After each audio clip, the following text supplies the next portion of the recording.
ইস্তেক রেজা, আমি যে প্রশ্নটি জানতে চাইবো আসলে যেটা রেখে গিয়েছিলাম, যেটা বলা হচ্ছিল যে সাংবিধানিক সংস্থা যেমন দুদক এগুলো তারা আসলে বিচারের কথা বলা হচ্ছিল, তদন্তের কথা বলা হচ্ছিল, সেগুলোর প্রতি আপনি কতটা বিশ্বাস পান? এক। আর দ্বিতীয় প্রশ্ন আরেকটা, যখন আমরা মনে করতে পারি যে যখন এই দুর্নীতির বা স্বজনপ্রীতির বা ক্ষমতার অপব্যবহারের যে অভিযোগগুলো যখন আমরা ডকুমেন্টারি আকারে বা অনুসন্ধানী প্রতিবেদন আকারে যখন দেখলাম বিভিন্ন আল জাজিরাতে যখন সামনে এলো, তখন আমরা বাংলাদেশের গণমাধ্যমের ভূমিকাটাকে আসলে কীভাবে মূল্যায়ন করবেন? আমরা কি সে সময় এই প্রতিবেদনকে খুব একটা গুরুত্ব দিয়েছিলাম? প্রথমে হলো দুদক সম্পর্কে আমার অভিমতটা হলো, দুদক একটি বর্তমানে বিসিএস প্রশাসন ক্যাডারের সম্প্রসারিত রূপে পরিণত হয়েছে। এটার স্বাধীন সত্তা আসলে সেভাবে আর নাই। এটার যে উইংগুলো ছিল সেগুলো যে স্বাধীনভাবে কাজ করার কথা সেটা আমরা দেখতে পাচ্ছি না। অতি সাধারণ পদেও এখন ডেপুটি সেক্রেটারি, জয়েন্ট সেক্রেটারি এদেরকে এনে বসানো হচ্ছে এবং এতে করে যেটা হচ্ছে প্রশাসনিক কাঠামোর একটা অংশ হয়ে দাঁড়িয়েছে এটি। দুদক এই পর্যন্ত বড় দুর্নীতিবাজ কাউকেই আমরা দেখি নাই যে বড় ধরনের কোনো ব্যবস্থা নিচ্ছে। এমন সবচেয়ে বড় খাত যেটি ব্যাংকিং খাতে যে বড় বড় দুর্নীতিগুলো ঘটলো, আমরা কিন্তু সেখানে কোনো ধরনের তাদের বিরুদ্ধে ব্যবস্থা নেই। শেখ আব্দুল্লাহ বাচ্চুর কথাই ধরুন, যে এত কথা আলোচনা হলো, দুদকের কোথাও কিন্তু তার তৎপরতা দেখি নেই। পিকে হালদারের বিরুদ্ধে কখন ব্যবস্থা হলো?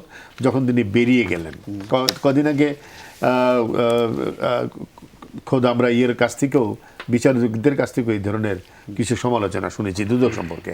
আবার দুদকের চেয়ারম্যানও কিছু এমন কথা বলেন যে বাংলাদেশ ব্যাংক কোনো ব্যবস্থা নিচ্ছে না। সুতরাং দুদক খুব বড় কিছু করতে পেরেছে দু একটা কন্ট্রোভার্সিয়াল কেস ছাড়া। ডক্টর ইউনূসকে নিয়ে হয়তো সতর্ক অনেক বেশি সক্রিয় আছে, জাস্টিস সিনহাকে নিয়ে হয়তো আমরা অনেক বেশি তৎপরতা দেখেছি।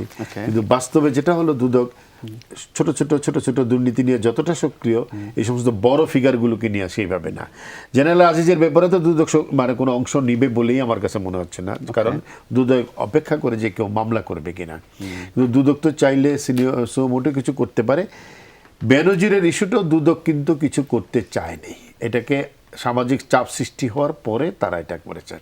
এবং আপনি দেখেন প্রথমেই কিন্তু মামলা করে নাই, তারা যেটা করেছে অনুসন্ধান কমিটি করেছে, এখন পর্যন্ত মামলা হয়নি। কিন্তু অন্য যে কারো বেলায় আপনি হলে কিন্তু আপনার বিরুদ্ধে দ্রুত সময় একটি মামলা হয়ে যেত, এই জায়গায় কিন্তু এখন পর্যন্ত হয়নি। আল জাজিরা তখন যে প্রতিবেদন প্রকাশ করেছিল, বাংলাদেশের মিডিয়া তাকে গুরুত্ব দিয়েছে কিনা দেয় নেই, এটার বুঝতে হলে আপনাকে বাংলাদেশের পরিপ্রেক্ষিতটা বিবেচনায় নিতে হবে। বাংলাদেশের গণমাধ্যমের মালিকানার ধরন, এখানকার রাজনৈতিক পরিস্থিতি, মত প্রকাশের বিচরণ ক্ষেত্র, এই তিনটাকে মাথায় নিয়ে বুঝতে হবে যে কেন করে নেই বা করতে পারে নাই। ওকে, ঠিক আছে। আপনার